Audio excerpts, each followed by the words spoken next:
Chapter 1. The Life He Built. David learned early that stability was something you constructed, not something you trusted to appear on its own. Most mornings began before sunrise. The house was quiet when he slipped out of bed, careful not to wake Alara, moving through familiar shadows as he dressed for another day in glass towers and conference rooms. Coffee brewed while emails loaded. Numbers, projections, risk assessments, these were languages he understood fluently. By the time his city woke up, David had already won half his day. His work paid well, very well, the kind of salary that erased worries before they had time to form. The mortgage was manageable. The savings account was healthy. Isla's private school tuition was paid a year in advance every year. Vacations were planned without checking balances. Repairs were handled without stress. He took a quiet pride in that.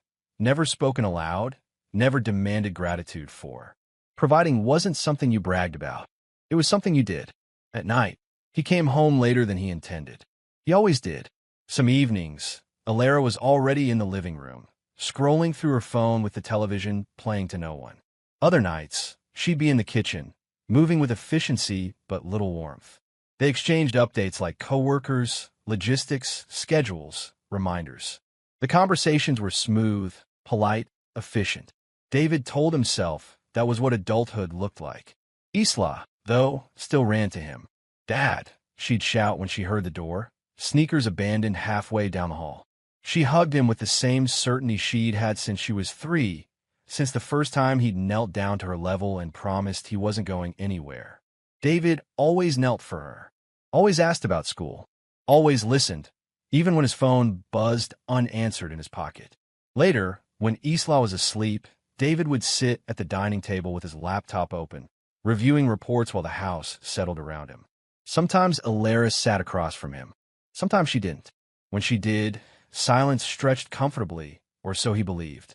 He thought peace meant the absence of conflict. He thought love could be measured in consistency. He remembered the years he turned down opportunities, promotions that required relocation, transfers overseas that promised balance and time, but demanded change. Japan had come up more than once. He closed those emails without regret. What was ambition compared to family? David didn't miss birthdays. He didn't forget anniversaries. He didn't raise his voice. He didn't drink too much. He didn't stray. He worked. He provided. He stayed. And somewhere along the way, he convinced himself that emotional distance was not neglect, it was sacrifice. That exhaustion was proof of love. That being reliable mattered more than being present. Standing in the doorway of Isla's room each night, watching her sleep, David felt certain of one thing. Everything he built, every hour he traded, every piece of himself he set aside, was worth it. This was the life he built. Chapter 2. Snow, silence, and a casual balm. Snow fell in slow, indifferent sheets outside the kitchen window, blurring the streetlights into soft halos. David noticed it absently as he set his briefcase down by the door, shaking the cold from his coat. The house smelled faintly of rosemary and something roasted too long. Dinner had already been made or reheated. "You're late," Alara said without looking up. "Meeting ran over," David replied, loosening his tie. "I texted. I saw." Her tone wasn't sharp. It wasn't warm either. Just factual. He moved into the kitchen, kissed her cheek out of habit. She didn't pull away, but she didn't lean in. He told himself that meant nothing. People had quiet nights. Marriages did that. Isla's chair was empty. "Homework?" he asked. "Finished." "She's upstairs," Alara said, sliding a plate toward him. "Eat before it gets cold." They sat across from each other, the clink of cutlery filling the spaces neither of them rushed to occupy. The television murmured from the living room, some holiday, commercial looping cheer they weren't watching. Outside, the snow kept falling. Alara took a sip of water, then said casually, "So, Cashin's taking Isla to Aspen for Christmas." David looked up. "Cashin?" She nodded, like she was confirming a delivery time. "Her dad. He rented a place. It'll be good for her." The word dad landed oddly, like it had been placed deliberately. "Aspen," David repeated. "When was this decided?" "Recently." She cut her food neatly. "We'll be there through New Year's." "We," he noted. Not she. Not Isla. We. He waited for more. An explanation. A glance. Something that acknowledged this was new information. Alara ate calmly, unfazed by his silence. You are going too? He asked. She finally looked up. Of course. She's still young. The snow outside seemed heavier now. David set his fork down. Alara, that's Christmas. I know what we usually do, she interrupted gently. This just makes more sense this year. More sense for who? She exhaled, a small sound of patience wearing thin. For Isla. David searched her face for hesitation and found none. Did you talk to me about this? I'm telling you now. The words weren't defensive. They were complete. And Cashin, David said slowly. He's staying there too? Yes. Something tightened behind his ribs. So you'll be together. She shrugged, minimal movement. It's about Isla spending time with her real father. There was again. Real. David opened his mouth, then closed it. The room felt strangely quiet, as if even the television had lowered its voice. And what am I supposed to be in this plan? Alara tilted her head, studying him, not unkindly, but distantly. You're busy. You always are. I'm not trying to start a fight, she said calmly. I'm just letting you know what's happening. He stared at her, waiting for the familiar edge, the softening, the reassurance that would follow hard conversations. It didn't come. Her tone didn't sound temporary. It didn't sound negotiable. It sounded decided. And David realized, sitting there with the snow pressing against the windows and silence pooling between them, that he wasn't stunned by anger or jealousy, but by how final her voice already was. Chapter 3. If you don't like it, divorce me. The words didn't come all at once. They arrived slowly, pulled from David like splinters. He stood by the kitchen counter long after dinner had gone cold, watching Alara rinse a plate that was already clean. The water ran too long. The sound filled the room, heavy and unnecessary. So, he said finally, keeping his voice even, what am I supposed to tell Isla? Alara turned the faucet off and dried her hands carefully, as if the order of things mattered. Tell her you'll see her when she gets back. When she gets back, David repeated. From spending Christmas with her biological father. She sighed, not frustrated, just tired. That's what he is. I know what he is, David said. I'm asking what I am. Alara looked at him, then really looked like she was deciding how honest to be. You're her stepfather, David. The word landed harder than he expected. I've raised her since she was 3, he said quietly. I taught her how to ride a bike. I'm the one she calls when she's scared. I'm the one who sits through school meetings. And I'm grateful for that, Alara replied. But that doesn't change biology. Is that what this is about? He asked. Biology. She leaned against the counter, arms crossed. It's about Isla needing a real father figure in her life. The phrase echoed, sharp and clinical. Real. Father. Figure. David felt something in him shift, like a support beam cracking. You're saying I'm not that. I'm saying Cashin is her father. And I'm what? His voice wavered despite his effort.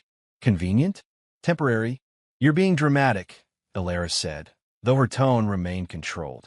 This doesn't have to be a big deal. It already is, he said. You made it one when you decided this without me.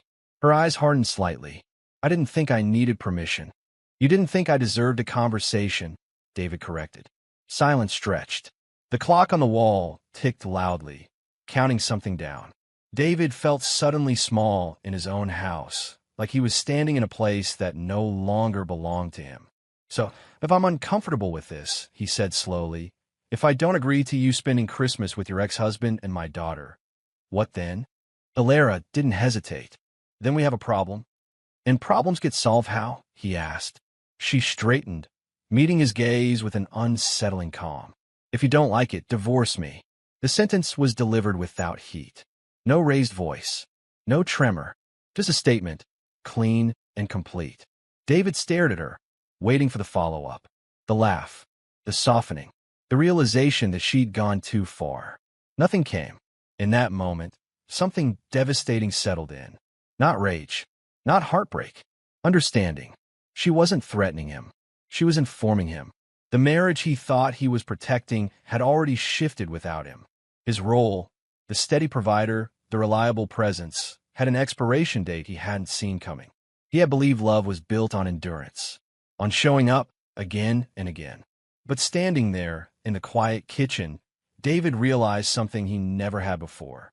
He was replaceable, and Alara already knew it. Chapter 4. The Transfer He Never Took. David didn't sleep that night.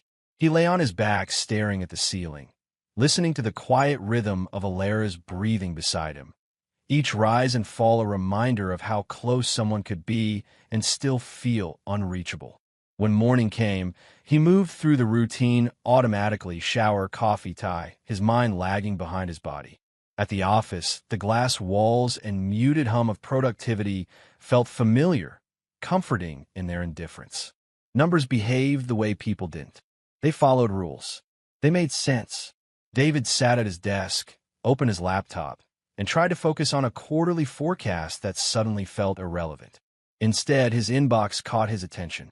Subject: International Transfer, Tokyo Office, Follow-up. The email was months old. Almost a year, actually. He hadn't deleted it. He never did. He simply archived it, like a door left unlocked but unopened. David clicked. The message was polite, professional, persistent. The Tokyo office wanted him. Senior role. Fewer hours. Strategic oversight instead of constant firefighting. A chance to build something without burning himself down. He remembered how his manager had said, "You've earned this." He remembered what he'd said in return. "I can't relocate. My family's here." He scrolled through the details again, the relocation package, the housing support, the cultural transition assistance. The company hadn't rushed him. They'd waited. They always had. David leaned back in his chair and closed his eyes. He thought of every late night he'd missed dinner, every vacation cut short by a call he had to take, every promise of next year will be better that never quite arrived. He thought of East Law School play he watched through shaky phone footage because he was in a boardroom 3 states away. All of it justified. All of it for them. At lunch, his colleague James stopped by. "You look like hell," he said lightly. "Everything okay?" "Yeah," David replied automatically. James glanced at the open email on his screen and raised an eyebrow. "Tokyo again?" David gave a small, humorless smile. "They don't give up. Neither should you," James said. "You always talk about balance. That job actually has it." David didn't answer. Later, alone again, he reread the part about quality of life. The words felt almost mocking now. He thought of Alara's calm voice. "If you don't like it, divorce me." How easily it had been said. How little space there had been for him in the decision. What had the marriage taken, quietly, over the years? His time, his energy, his sense of being needed. He had turned down a life-changing opportunity to be present for a family that now told him his presence didn't count. He had chosen stability and somehow still lost his place. David stared at the cursor blinking in the reply field. It felt like standing at the edge of something, terrifying and clarifying all at once. He hadn't changed, but everything around him had. And for the first time, the transfer he never took didn't feel like a sacrifice anymore. Chapter 5. The Signs He Ignored. Once the idea took hold, it refused to stay quiet. David noticed things now that had once slipped past him unnoticed, like dust and sunlight. Sitting alone in the living room one evening, he watched Alara from across the space as she stood near the window, her phone tilted slightly away from him. Her thumb moved quickly, then paused. A smile crossed her face, small, private, gone the moment she sensed his eyes on her. "Work?" he asked. She replied, not looking up. "Just something I forgot to answer earlier." She slid the phone into her pocket and turned back to him, expression neutral again. David nodded, accepting the explanation like he always had. He told himself he trusted her. He told himself couples didn't need to share everything. But now, memory after memory surfaced. There had been the late nights, Alara sitting up long after Isla had gone to bed, screen glowing softly against her face. When he'd asked who she was talking to, she'd said, "Just catching up with an old friend." The word old had made it feel harmless. Nostalgic, even. There were the stories that shifted subtly over time. How Cashin had once been described as irresponsible, then complicated, then misunderstood. How his name, once rarely spoken, began appearing more often in casual conversation. Isla asked about him today. Alara had said once, stirring a pot on the stove. He's been trying really hard lately. David remembered shrugging. That's good for her. He hadn't asked what trying meant. There were weekends Alara insisted on taking Isla out alone. Girls' time, she called it, smiling. David had welcomed the chance to catch up on work. He remembered feeling virtuous about it, presenting his absence as generosity. And there had been the change in how Alara touched him. Not cold, exactly. Just brief. A kiss on the cheek instead of the lips. A hand withdrawn a second too early. Intimacy became scheduled, efficient, something checked off rather than leaned into. Once, months earlier, he tried to talk about it. Do you feel distant lately? He'd asked, careful not to sound accusatory. Alara had laughed softly. You're imagining things. We're just busy. Busy. That word had covered everything. It always had. David walked through the house now, noticing the quiet evidence he'd ignored. A scarf on the chair she didn't usually wear. A sudden interest in music he didn't recognize. The way she guarded her phone like it contained something fragile. He stopped by the hallway mirror and barely recognized the man staring back. Tired eyes, lines carved by years of responsibility. A man who thought love was something you prove by enduring. The truth settled slowly, heavily. The ultimatum hadn't been the beginning. It had been the end of a process already underway. Alara hadn't woken up one day and chosen distance. She'd been stepping away for months, maybe longer, while he stayed still, confident that consistency was enough to anchor someone who had already started drifting. David sat down, the weight of it pressing into his chest. The marriage hadn't cracked all at once. It had been eroding quietly while he wasn't looking. Chapter 6, Isla's Quiet Loyalty. Isla found him in the garage that Saturday morning, sitting on a folded chair with a toolbox open at his feet. David had been staring at a loose hinge on one of the cabinets without really seeing it, turning a screwdriver slowly in his hand. Dad, she said softly. He looked up immediately. Hey, what's up? She walked over, her socks sliding slightly on the concrete, and leaned against his leg the way she had since she was little. David closed the toolbox and set it aside. Whatever he'd been pretending to fix could wait. Mom says you work too much, Isla said, not accusing, just stating a fact the way children did. He smiled faintly. Your mom might be right. She frowned. But you still come to my stuff. I try to, he said. I don't like missing it. Isla nodded, satisfied. She reached into her pocket and pulled out a folded piece of paper. I got a good grade on my math test. David unfolded it carefully, exaggerating his inspection. 89, he said. That's awesome. I almost got 90, she said, grinning. Almost only means you know how to get there next time. She beamed, pride lighting her face in a way that made something twist painfully in his chest. Later that afternoon, they sat on the living room floor working on a puzzle Isla had dragged out from the closet. She handed him pieces confidently, like she trusted he knew where they belonged. You're good at this, she said. I've had practice, David replied. With puzzles. With figuring things out, he said, then added, sometimes slowly. Isla laughed. You always help me when I don't get stuff. He swallowed. That's what dads do. She didn't hesitate. Yeah. The words settled between them, simple and unquestioned. That night, after Isla had gone upstairs, David lingered by the bottom of the stairs, listening to the quiet. He thought about school forms he'd signed, emergency contacts that listed him second, or not at all. Doctor visits where he'd sat beside Alara, present but invisible. He had always assumed love would fill in the gaps paperwork couldn't. He remembered the first time Isla had called him Dad. She'd been half asleep, sick with a fever, reaching for him in the dark. He hadn't corrected her. Alara hadn't either. The word had stayed. Can you tuck me in? Isla asked later that evening, peeking down from the stairs. Of course, David said immediately. In her room, he pulled the blanket up around her shoulders. She grabbed his wrist before he could step back. You'll still be here in the morning, right? He hesitated for half a second, long enough to notice the question at all. Always, he said. She smiled, already drifting. David stood there longer than necessary, watching her breathe, knowing how fiercely he loved her and how little that love protected him. No legal document had his name where it mattered. No title guaranteed his place. And for the first time, he understood the quiet terror of loving a child who could be taken from him without his consent. Chapter 7. A decision made without drama.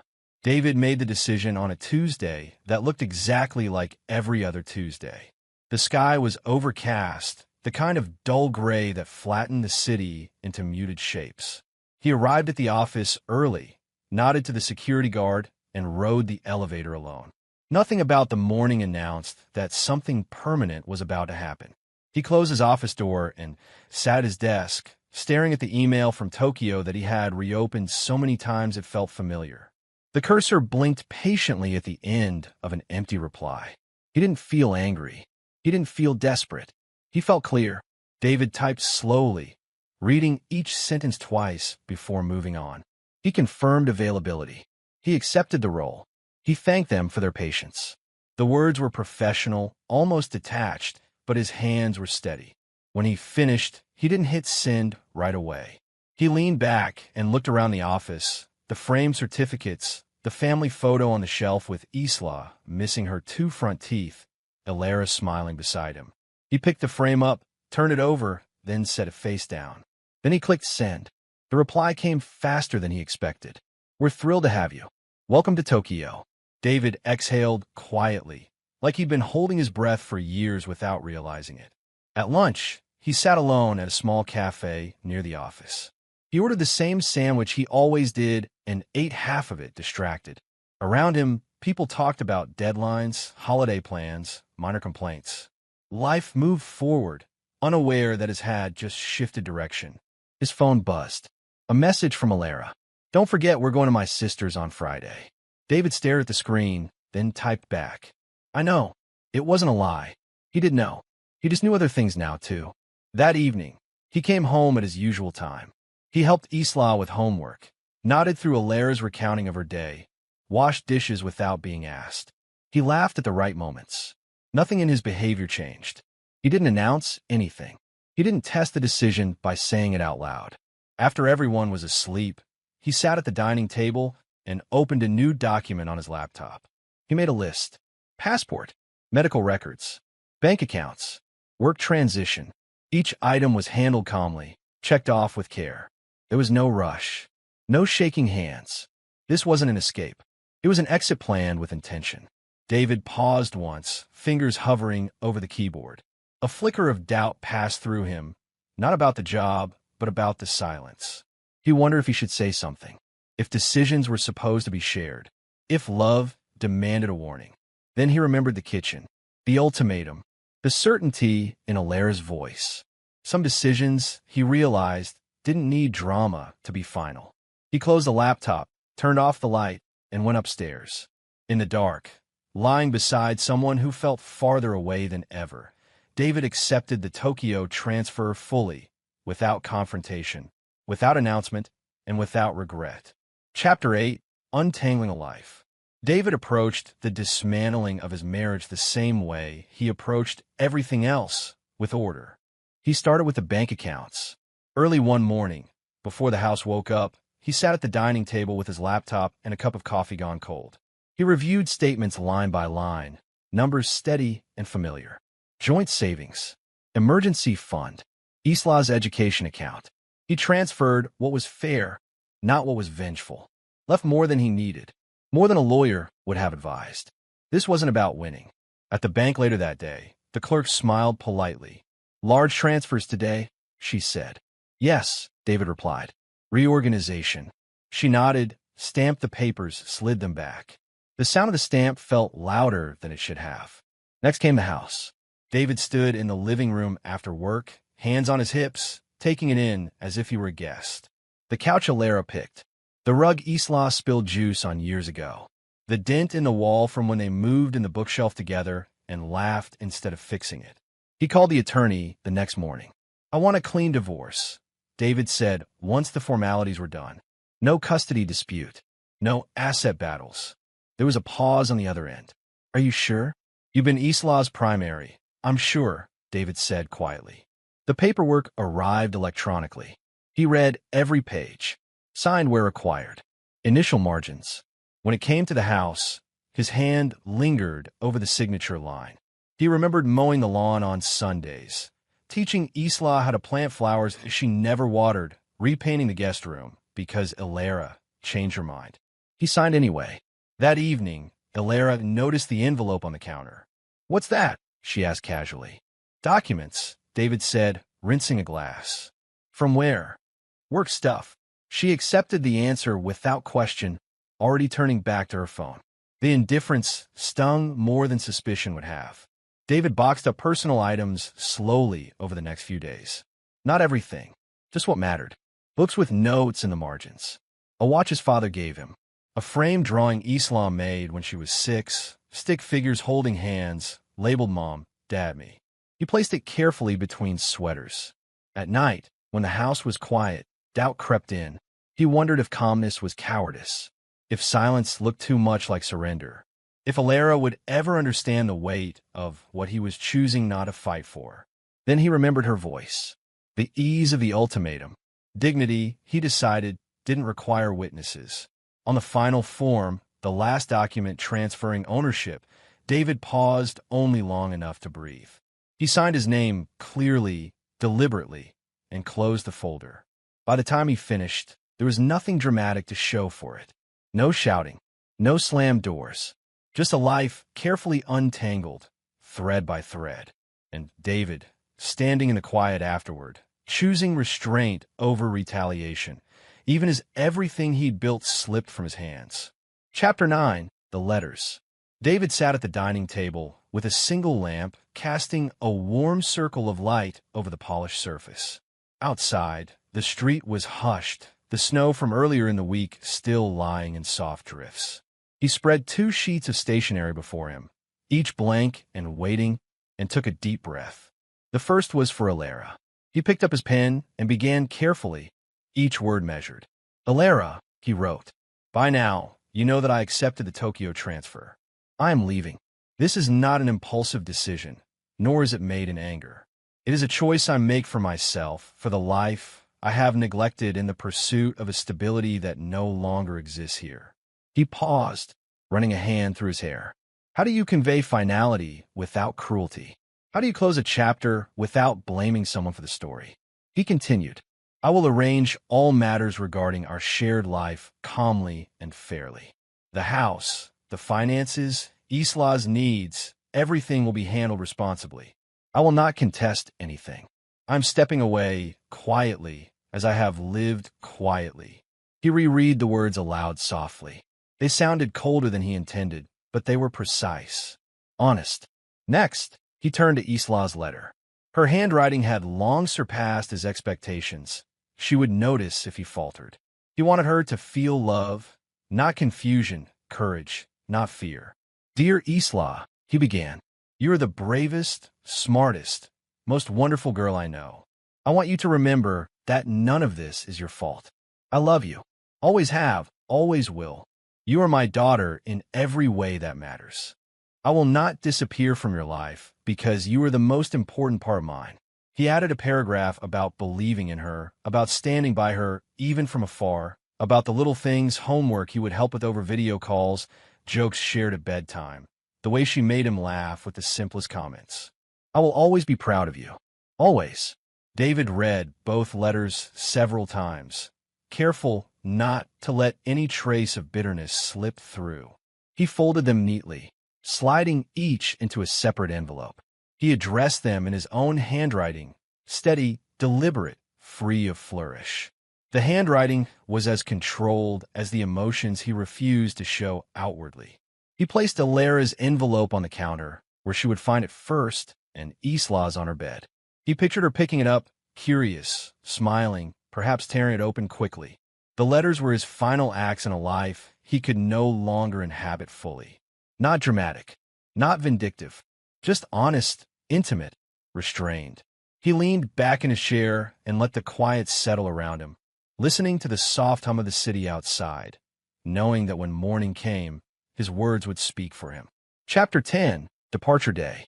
The morning light was pale, filtered through clouds that promised snow later. David moved quietly through the house, gathering his luggage with a meticulous calm he did not feel. Each zipper, each strap was checked twice. Clothes folded, documents placed neatly in the compartments he'd labeled weeks ago. Downstairs, Alara was in the kitchen, her coffee untouched, a travel mug half full beside her. Isla sat at the table, backpack open, pencils scattered around her math notebook. She looked up when David appeared, bright-eyed but sleepy. "Dad," she said softly. "Hey, kiddo," he replied, crouching to her level. He kissed the top of her head and ruffled her hair. "Big day, huh?" Isla nodded, fidgeting with the zipper of her jacket. "Are we going soon?" "Yes. Your mom's car will be here any minute," David said. He forced a smile, the kind that said everything was normal, even when it wasn't. Alara glanced at him from the counter. "I'll handle the bags," she said lightly, as if she didn't notice the tightness in his shoulders. David placed his hand briefly on her arm. She didn't flinch, didn't lean into it. It was a gesture meant more for himself than for her. "Be safe," he told Isla. "I will," she whispered, hugging him quickly before running to grab her coat. The doorbell rang. David's heart sank a little at the sound of the tires crunching against the drive. He followed Isla to the front door. She turned briefly, looking up at him, eyes wide. "Will I see you soon?" she asked. David crouched again, meeting her gaze. "Always, in every way I can. Remember, I'm proud of you. You're brave, smart, everything I hope to be." Isla smiled faintly, brushing past him to step outside. Alara carried the last bag, her movements purposeful, efficient. No lingering glances, no hesitation. David closed the door after they left, the echo of it sounding impossibly loud in the empty hallway. He walked to the kitchen and picked up the envelopes he had prepared the night before. One for Alara, one for Isla. He placed them carefully on the counter, side by side. The house seemed too quiet now, hollow in a way it hadn't been before. The furniture, the photographs, the faint smell of breakfast lingering in the air, all of it belonged to someone else, to a life he was leaving behind. David paused in the center of the kitchen, hands resting on the counter, feeling the weight of what he had done. There was no shouting, no tears, no dramatic confrontation, just a quiet acknowledgement that this was over. He grabbed his coat and luggage, checked his flight details one last time, and walked to the car waiting outside. Each step echoed on the porch, a sound that felt both final and liberating. As the city streets blurred past in the taxi, David let himself exhale fully for the first time in months. The house receded in the rearview mirror, a symbol of the life he had carefully untangled, of love that was real but no longer secure, of presence that didn't guarantee belonging. And with that, he boarded his flight to Japan, leaving behind more than a home, leaving behind a chapter of his life that had quietly closed. Chapter 11. Arrival in Tokyo. The plane touched down quietly, the tires kissing the tarmac with a soft, mechanical sigh. David remained seated for a moment, hands folded, staring out at the runway lights cutting through the low-hanging fog. The hum of the engine slowed, then stopped, leaving only the faint vibration of the cabin. Around him, passengers stretched and gathered belongings, but David stayed still, letting the weight of the city waiting outside settle over him. When the doors opened, the cold air of Tokyo struck him first, not harsh, but unfamiliar, carrying the scent of winter streets, exhaust, and something undefinably new. He rolled his suitcase through the airport, the rhythm of his wheels echoing on the polished floors. Signs in kanji loomed above him, bright and precise. He didn't read them, didn't need to. The language felt like a reflection of his own disorientation. Clear, ordered, but incomprehensible in its entirety. By the time he collected his luggage, the sun had begun to dip, washing the airport in amber light. He hailed a taxi, sliding into the back seat with practiced calm, though his chest felt oddly tight. Outside, the city pulsed with energy. Neon signs flickered to life. Pedestrians moved quickly, their faces intent. The streets were alive, yet he felt apart from it all, a solitary figure moving through a sea of strangers. The driver spoke rapidly, words he couldn't understand. David nodded politely, hands folded on his lap, eyes scanning the streets. Each unfamiliar detail, shops with glowing kanji, vending machines on every corner, the neat lines of bicycles parked in rows, reminded him that he was far from home, far from the life he had known. At the apartment, he unlocked the door with a key card, stepping inside to a space that was empty, neutral, and unfamiliar. The walls were bare, the furniture functional, minimal, the bed perfectly made, the kitchen clean, no trace of anyone else. He set down his luggage and walked slowly through the rooms, letting the silence settle around him. No laughter, no chatter, no little footsteps racing through the hall. He stood at the window, looking out at the neon-lit streets below. Lights flickered, traffic flowed, people moved with purpose. In that city of millions, he realized he could exist without interruption, without expectation. The unfamiliar streets mirrored his own emotional state, alive, complicated, beautiful, and isolating all at once. David sank into the chair by the window, fingers brushing over the smooth surface of the table beside him. He thought of Alara. He thought of Isla. He thought of the house he had left behind, the letters he had written, the quietness of departure. And he felt something he hadn't in months, a sense of presence in his own life, free from the constant tug of obligations that had never truly recognized him. For the first time, he was alone, completely alone. And yet, in that aloneness, he felt visible, not to others, not to Alara or Isla, not even to colleagues, but visible to himself. The city stretched endlessly beyond the window, and David allowed himself to simply exist there, in the strange, ordered, and unforgiving clarity of Tokyo. Chapter 12, Aspen Cracks.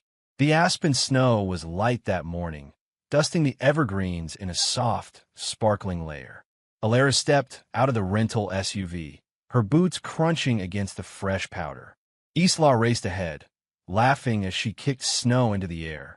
Alara pulled her scarf tighter, smiling at the scene, but beneath the surface, unease flickered.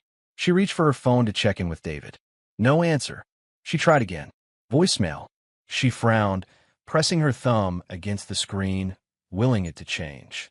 Maybe he was asleep. Maybe he had his phone on silent. But hours passed, calls unanswered, messages unread. At first, she told herself it didn't matter. He's busy, she muttered, tucking the phone into her pocket. She kept herself occupied with unpacking, organizing Isla's things in the cabin, checking the heating system. Each task felt oddly hollow, the familiar rhythm unable to quiet the growing tension in her chest. By the afternoon, panic had begun to nibble at the edges of her composure. She called again. Nothing. Texts went unanswered. She walked through the cabin, searching for her phone, the snow-glassed windows reflecting a distorted image of herself. The absence of his presence, once comforting, now felt like a void. Mom. Isla's voice cut through her spiraling thoughts. Alara forced a smile. Everything's fine, sweetie. Don't worry about it. Isla nodded, but her brows furrowed, perceptive even at 10 years old. He's not answering? Alara hesitated. He'll call. Probably busy with work stuff. Isla shuffled back to her room, unconvinced.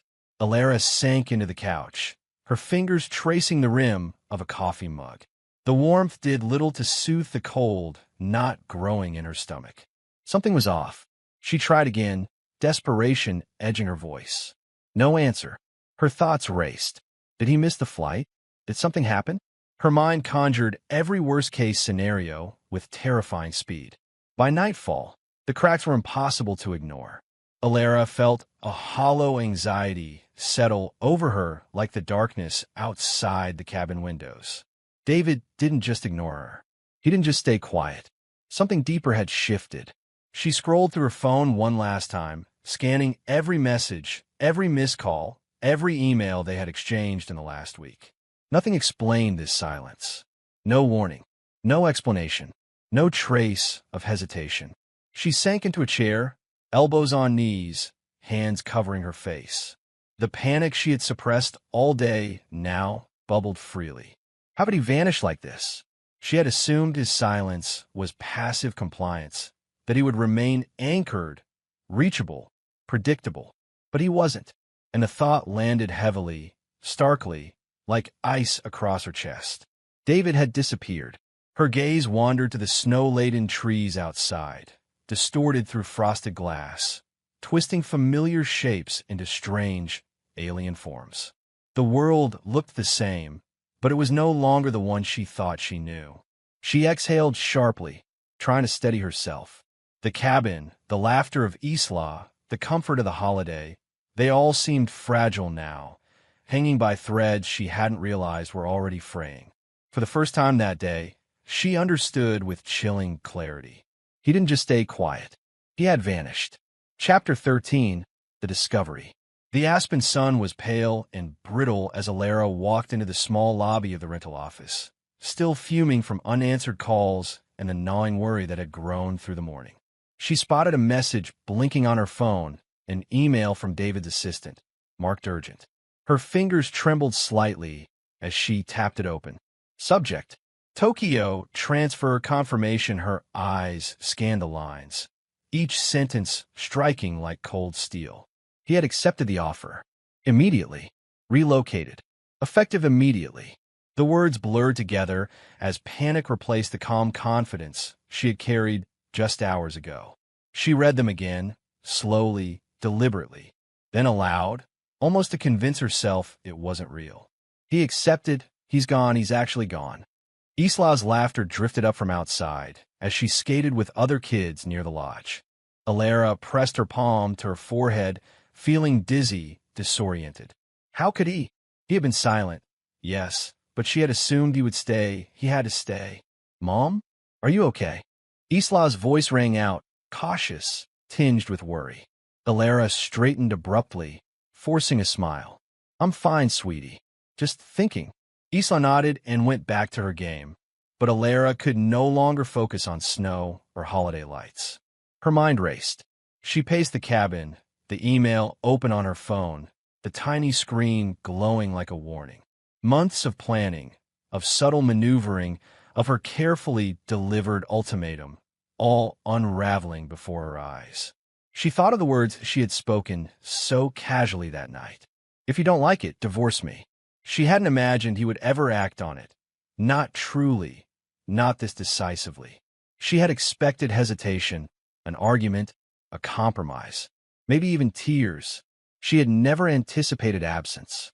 Her hands shook as she dialed his number again, over and over, only to hear the same sterile voicemail. She stomped a foot, frustration mingling with fear. Time was passing. Every second heightened the panic curling in her chest. Alara grabbed her coat and boots, ignoring Isla's protests. Sweetie, I need you to stay here with Mrs. Patterson. I'll be back soon, she said, voice tighter than intended. But Mom, no buts, she snapped gently, the weight of her panic leaving little room for compromise. She stuffed her phone in her pocket and ran to the car, the tires crunching over fresh snow as she started the engine. Every street, every passing skier, every snow-dusted tree blurred past in a haze of anxiety. Her mind replayed every interaction from the past weeks. His silence, his methodical movements, the emails she'd thought were inconsequential. By the time she reached the highway, reality had begun to settle like ice in her stomach. This wasn't just avoidance. This wasn't merely silence. David had left, and she was unprepared. Isla's small, trusting face lingered in her mind as she sped toward the airport, heart pounding. The weight of her ultimatum, the one she had delivered almost flippantly, pressed down on her with sudden clarity. She hadn't just threatened. She had set events in motion. And now, she had to face the consequences. Chapter 14, The Empty House. The familiar click of the front door unlocked the house, but there was no welcome. No creak of floorboards announcing someone's presence. No smell of coffee or a faint aroma of dinner lingering. Alara stepped inside, the weight of her haste from aspen pressing down with every step. David, she called softly, then louder. Isla, Dad. Silence. The house felt foreign in its stillness. The living room, once warm with familiarity, seemed hollow. Cushions were in place, surfaces polished and clear, the subtle signs of a lived-in home erased. Her heart thumped. Something was wrong. She moved through the rooms quickly. Isla's drawings still lined the fridge. A jacket hung by the coat rack, his briefcase absent. Her steps echoed unnaturally. Then she saw them. 2 envelopes, neatly placed on the kitchen counter. One was addressed to her. One to Isla. Her fingers trembled as she reached for hers, the handwriting unmistakable. David's. She held it in her hands, staring at it, as if the paper itself could explain everything. Her mind raced, refusing to accept the truth immediately. Maybe he had left a note somewhere else. Maybe he had gone out. Maybe she tore the envelope open, eyes scanning the familiar, measured handwriting. The words hit her slowly at first, then with relentless force. He was gone. The Tokyo transfer, the divorce, the care he had taken to leave everything organized and fair. Every sentence precise, deliberate, impossible to misinterpret. Alara sank into a chair, the letter trembling in her hands. She read the lines again and again, each repetition reinforcing the finality she hadn't wanted to see. No, this isn't real, she whispered. Her voice echoed off the empty walls. She looked around, searching for a shadow, a sound, any sign that he was still here, waiting to say it had been a mistake. The second envelope, meant for Isla, sat quietly beside the first. Alara's fingers hovered over it, unwilling to open it, yet dreading not knowing what it contained. The thought of David writing to their daughter, explaining love and reassurance while he left, twisted in her chest.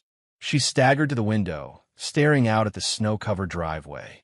The city beyond moved on, unaware that a life had quietly shifted. Panic, disbelief, and anger fought inside her. How could he just leave? Without confrontation, without explanation beyond the letters. Her hands gripped the counter. She pressed her forehead against the cool surface, struggling to steady her breath. The calmness he had shown in every decision, his careful, meticulous preparation, mocked her desperation. This can't be real, she muttered again. But deep down she knew it was. The house, once a symbol of security, now felt like a monument to absence. Every room, every corner, every photograph was a reminder that he had not just chosen to leave physically, he had chosen to leave emotionally, decisively, and irrevocably. And finally, as the hours stretched in the hollow quiet, Alara understood something she had refused to admit. David meant every word. Chapter 15, The Call. The apartment in Tokyo was quiet, the soft hum of the air conditioner filling the spaces between thoughts. David sat on the edge of the bed, phone in hand, staring at the small screen. When it rang, the display lit up with a number from Aspen.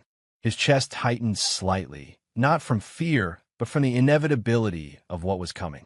He swiped to answer. Hello. David, it's me.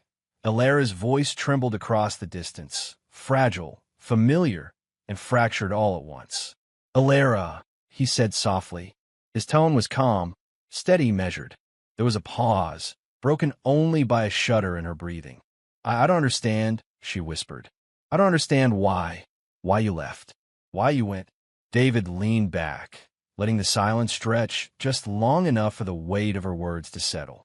You told me to leave if I didn't like it, he said quietly, almost a statement of fact. No, I didn't mean, I didn't think you'd actually do it. Her voice cracked, rising with panic. I thought you'd stay. I thought you'd fight. I didn't think you'd actually vanish. David's fingers rested lightly on the screen. I'm not gone because of anger or spite. I left because the space for me to exist in that life wasn't there anymore. It was never about fighting for Isla or even you. It was about retaining the dignity of living a life I can recognize as my own. You don't understand, she said, voice rising now, tinged with desperation. I never stopped loving you. I made a mistake. I wanted to fix it. I can fix it. David exhaled slowly. Alara, this isn't a negotiation. There is no fix that can undo what's already been set in motion. You made a choice, and I responded with one of my own. I'm not asking for revenge. I am simply choosing to exist where I am seen, where I matter without contest. Her sobs came through the line now, ragged, urgent. But Isla, what about her? She needs you. She calls you dad. How could you? How could you leave her? I love her, David said, calm, almost gentle. I always will. That doesn't mean I have to stay where my presence is framed as inadequate, where I must compete for a place I've already earned in heart, but am denied in reality. I am not abandoning her. I am ensuring that the love I give is intact, uncorrupted by resentment or frustration. Ilara's breathing hitched. You mean every word? You're serious? David's voice did not waver. Every word. I am present for Isla in ways that matter. I'm stepping away from what destroys me. That is not absence. That is survival. That is dignity. There was silence on the line, filled only with the faint static of distance and the soft whir of the Tokyo air conditioner. Ilara's voice came finally, small, broken. I understand. David nodded, though she couldn't see it. I'm not asking for forgiveness. I'm only asking for respect, for the life I am choosing. And with that, the long conversation, heavy with confession, regret, and emotional revelation, came to a quiet close. David hung up, the apartment around him still, the city lights flickering outside, and for the first time in months, he felt entirely present in his own life. Chapter 16, Truth Without Cruelty. David leaned back in his chair, Tokyo lights flickering against the wall behind him. The phone line still held Ilara's presence, her breathing uneven, hesitant. He spoke slowly, deliberately, each word chosen not to wound, but to clarify a truth she had avoided for months. Ilara, he began, voice calm even, I need you to hear something I've known for a while. You've already chosen, emotionally. You've been moving toward Cashin for months. Not physically, necessarily, but in every way that matters. Your heart has been elsewhere, and you've been living this life with me as if it could mask that choice. Her silence was heavy, punctuated only by a faint sob. I'm not saying this to punish you. I'm saying it so you understand why I can't stay. I can't exist in a space where I am competing for a place that is already lost, where the love I give, steady and unwavering, is measured and found insufficient against someone else who has already claimed it. I thought I could. Her voice cracked, trailing off. David interrupted gently. You can't. Not now. Not after the distance has grown so long. Not after the choices you've made. There was a pause, filled with the sound of the city outside and the quiet hum of the air conditioner. He could hear her shaking, and he spoke softly, almost tenderly. I'm not angry. I'm not seeking revenge. I am merely protecting the life I have left, the self-respect I have earned. Staying would not be love. It would be self-destruction. Ilara, tried to protest, but the words faltered. David continued, steady, unwavering. I provided for this family, yes. I showed up, yes. But love isn't measured in presence or provision alone. It's measured in reciprocity, in acknowledgement, in the knowledge that your heart is in the same place as your words. Yours has already left. Staying would only hollow me out, piece by piece, until the man I am ceases to exist. Her sobs grew sharper, her voice small. I never thought I didn't think you'd actually leave. David exhaled softly. I didn't leave out of anger or spite. I left because the space for me to matter fully and authentically no longer exists. And when someone tells you, plainly and calmly, that they no longer see you as indispensable, there is nothing left to fight for except what erodes you from the inside. I am choosing not to be eroded. There was silence then, pregnant with the weight of what he had said. No yelling, no accusations, just the quiet reality of a life measured and decided. I wanted you to hear this clearly, he said finally, voice gentle but firm. Not with cruelty, not with drama, just the truth. You already made your choice. I am merely making mine. Ilara didn't respond immediately. The line was heavy, filled with her trembling breaths and the faint static of distance. David closed his eyes for a moment, letting the gravity of the moment settle. I won't compete for a place I already hold in heart, but am denied in presence, he finished, the words deliberate, final. And with that, the truth hung in the air, clear, unyielding, and devoid of cruelty. Chapter 17, Isla's Voice. David's phone buzzed late one evening in Tokyo. He glanced at the screen and saw Isla's name. His chest tightened, equal parts relief and apprehension. He swiped to answer, hearing her small, familiar voice immediately. "Hi, Dad."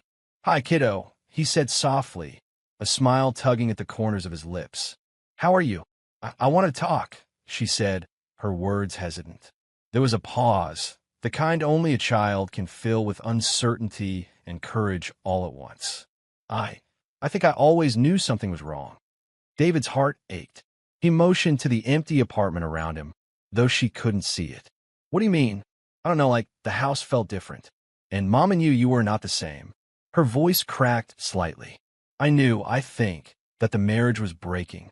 He swallowed, keeping his voice steady. "You're very perceptive, Isla. You notice things adults sometimes hide. That shows a lot of courage." Isla paused. "But you're still my dad, right? Even if everything's different." David felt a lump in his throat. He sat down on the edge of the bed, gripping the phone as if it were the most precious thing in the world. "Always, Isla. You are my daughter in every way that matters. Nothing can change that. I will always be your dad. Always." She let out a small, trembling laugh. "I'm scared I don't want to lose you." "You won't," he said gently. "I will always be here for you, even if it's not in the same house. We'll talk, we'll video call, we'll share homework and jokes and stories. Nothing can take away the love we have." "But it's not the same," she admitted, quiet and raw. "I don't get to see you every day. I don't get to do normal dad things." David nodded, though she couldn't see him. "I know, kiddo. I'm sorry. I wish things could be different. But sometimes life doesn't give us the normal we hope for. We make our love bigger to fit the distance, not smaller." A silence fell, filled with unspoken grief and trust, a shared understanding that nothing could fully replace what had been lost. "I still call you Dad," she said finally, a whisper but firm like a lifeline. "Even if Mom thinks she has to take other stuff from me. Even if it's weird now." David exhaled, a mixture of sorrow and gratitude flooding him. "That means more to me than you can know. You have no idea how much that means." "I don't want you to be sad," Isla said. I want you to be happy." "Thank you, Em," he said, voice breaking softly. "That's all I could ever want from you. That you know you are loved, and that loving me doesn't make you choose." They talked long into the night about school, jokes, small victories, and plans for the next video call. Each word, each laugh, each pause was bittersweet, a tether across continents. When the call ended, David sat in silence, staring at the city lights outside the window. He felt the weight of loss, the home he left, the life he gave up, the routines he would never share. But in Isla's voice, he heard what mattered most. The love they shared. Even across oceans, even against circumstance, he was still her father. And for the first time in months, that love felt both sustaining and achingly fragile. Chapter 18, What Remains. Tokyo moved around David like a river, indifferent and unstoppable. He had settled into the rhythm of his new apartment and the sprawling office building downtown. Mornings began with a quiet cup of coffee on the balcony, the city stretching below him in neon lines and muted sounds of traffic. The routine was unfamiliar, yet comforting, a life structured entirely for him for the first time in years. He walked the streets during lunch, observing the ordered chaos of the city. Salarymen hurried past, umbrellas bobbed under gray skies, and vendors called out in rapid Japanese. No one here knew him. No one expected anything from him. And that, more than anything, was a kind of freedom. The first week passed with methodical precision. Work, meals, short calls with Isla, emails answered promptly. David allowed himself brief moments of quiet reflection, sitting by the window at night, watching the lights ripple across the streets below, feeling the absence of the life he had left behind. The ache was there, subtle but persistent, a reminder that love never truly disappears. Meanwhile, halfway across the world, Alara confronted the consequences of her ultimatum. The reality of an empty house settled over her like snow on a fragile roof. Isla asked questions she couldn't answer. Friends offered advice she couldn't take. Each missed call from David, each unreturned message weighed heavily. Panic, regret, and frustration mingled in a swirl she couldn't untangle. "You didn't think he'd actually go, did you?" one friend asked gently over coffee. Alara shook her head, unable to speak. She had expected hesitation, negotiation, compromise. She had not expected decisiveness, not finality. And then there was Isla, caught quietly in the middle. The girl navigated her days between two fathers, one present physically, the other emotionally unwavering despite distance. She learned to adapt, to measure words, to treasure fleeting conversations, video calls, small gestures. Her love was divided, yet whole in its own way, resilient in ways only a child could be. David watched her laughter through a screen, heard her shy questions about schoolwork and friends, and smiled despite the distance.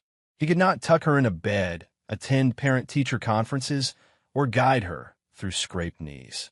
But he could be constant, deliberate, present in the moments he could control. Evenings in Tokyo were long and quiet, filled with deliberate solitude. David walked the narrow streets near his apartment, the neon signs reflecting in puddles from a recent rain. He thought of the life he had left, the house, Alara, the mornings with Isla. He felt grief, yes, but also clarity. The illusions of control, of permanence, of unquestioned belonging had dissolved. No one had truly won.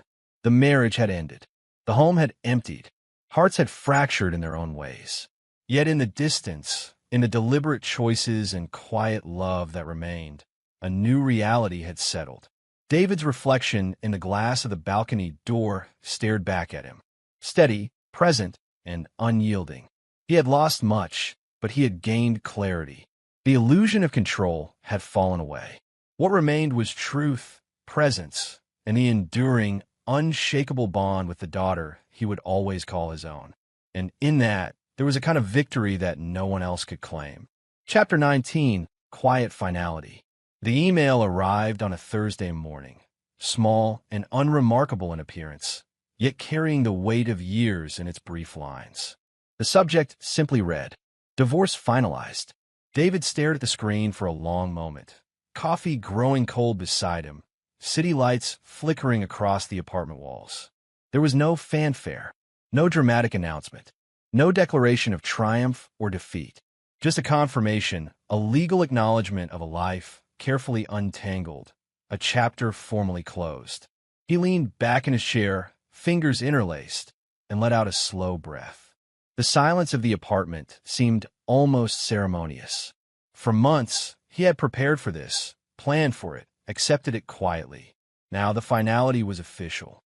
Across the ocean, Alara read the same email in her kitchen, hands gripping the edge of the counter. The words hit differently now that reality could not be negotiated, could not be delayed. The house was empty. David was in Tokyo. Isla's mornings and nights would no longer include both parents in the same room. Panic, regret, and helplessness swirled in her chest. She slumped into the nearest chair, staring at the screen, realizing that the quiet she had expected in his compliance had transformed into irreversible absence. David picked up his phone and dialed Isla's number. She answered on the second ring, voice small but steady. "Hi, Dad." "Hi, kiddo," he replied, calm, grounding. "I wanted you to hear it from me first. Everything's finalized now." Isla made a soft, almost imperceptible noise, a mix of acknowledgement and grief. "So it's really over?" "Yes," David said gently. "For me and Mom. But I'm still here for you. That never changes." She exhaled slowly. "Okay, I understand." He smiled, though the smile was tinged with sadness. "You're doing very well, Isla. I'm proud of you." The rest of the day passed in a quiet routine. David filed away the email in a folder marked personal, closed his laptop, and walked to the balcony. Tokyo stretched before him, lights shimmering, streets moving, life unfolding without pause. The city mirrored his own quiet presence, alive, orderly, and indifferent to the past. He thought of the house he had left behind, of Alara, of the life that had existed within its walls. He had grieved it, respected it, and now accepted it. There was no anger, no desire for confrontation, no longing for vindication, only recognition. Life had moved on. Even in Aspen, Alara faced the weight of her choices. She could not undo what had been set into motion. The absence of drama, the lack of spectacle, was itself a punishment she had not anticipated. Life had quietly shifted, leaving her to reckon with consequences and decisions without the solace of blame or argument. David returned to his apartment, brewed tea, and sat by the window, watching the neon reflections ripple across wet pavement. The end of the marriage was not marked by shouting or confrontation, but by an unassuming, undeniable truth. No one truly won. No one needed to. The story had reached its conclusion, and the only remaining task was living forward. Paperwork, distance, acceptance, the quiet markers of finality. And in that stillness, David felt the subtle, profound peace of closure. Chapter 20: The Cost of Ultimatums. David sat in the small Tokyo apartment, the late afternoon light stretching across the floor in long, golden rectangles. He held a cup of tea in his hands, steam curling lazily into the quiet room. Outside, the city moved relentlessly. Buses honked, bicycles rattled over metal grates, and pedestrians hurried past storefronts. The life of millions continued, indifferent to his solitude. He thought of Alara, of Aspen, of the house now emptied of his presence. He pictured Isla running through the living room, laughter echoing, unaware of the magnitude of the changes she would learn to navigate. And he thought of the ultimatum that had started it all, the careless words spoken one snowy December evening, a threat disguised as choice. If you don't like it, divorce me. At the time, he had stayed silent. He had stepped away, methodically, deliberately, preserving what dignity he could while untangling a life that had grown increasingly incompatible with his own. And now, months later, the truth had settled around him like a calm snowfall. Ultimatums carry a cost far beyond the speaker's intention. He sipped the tea, warm on his tongue, grounding him. Words have power, he thought. They can ignite arguments, close hearts, or sever bonds in ways that cannot be undone. Alara's casual declaration of choice had forced his hand, but his response had been measured, restrained. In quiet, he had exercised control, not in confrontation, but in deliberate absence. The lesson was profound. Silence, when chosen with purpose, could be a form of power. Not the silence of weakness, but the silence of clarity. He had not shouted. He had not begged. He had not retaliated. He had simply acted in accordance with the life he wanted to inhabit, fully, authentically, uncompromised. He set the cup down and looked out over the city, the neon lights flickering as dusk fell. Life would go on in both Aspen and Tokyo. Alara would learn the weight of her choices. Isla would adapt, finding love in two directions, learning resilience early. And David, he would continue, fully present in his own life for the first time in years. A quiet satisfaction settled over him. Not triumph, not victory, but the steady assurance that he had acted in alignment with his principles. He had chosen dignity over desperation, calm over chaos, and truth over illusion. And in that choice, he found a freedom he had long sought, but never truly grasped while entangled in expectations, obligations, and silent compromises. The apartment was still, the only sounds the hum of appliances and the distant murmur of traffic. The house he had left behind was now a memory, a symbol of what can be lost when ultimatums are thrown without regard for consequence. Some doors, once closed, remain closed forever, not with fanfare, not with screaming, but with resolve. David exhaled a long, measured release, and allowed himself to feel the weight of everything he had endured and the quiet clarity of what remained. He picked up his cup again, staring out at the city that did not know him, and for the first time in months, he felt entirely, unequivocally, at home in his own life. Some battles are lost, some hearts broken, some families rearranged. But the courage to step away without drama, to leave with dignity intact, that is a victory of a quieter, more enduring kind. And in that quiet finality, he understood. Ultimatums are not just words. They are catalysts. And the cost sometimes is everything.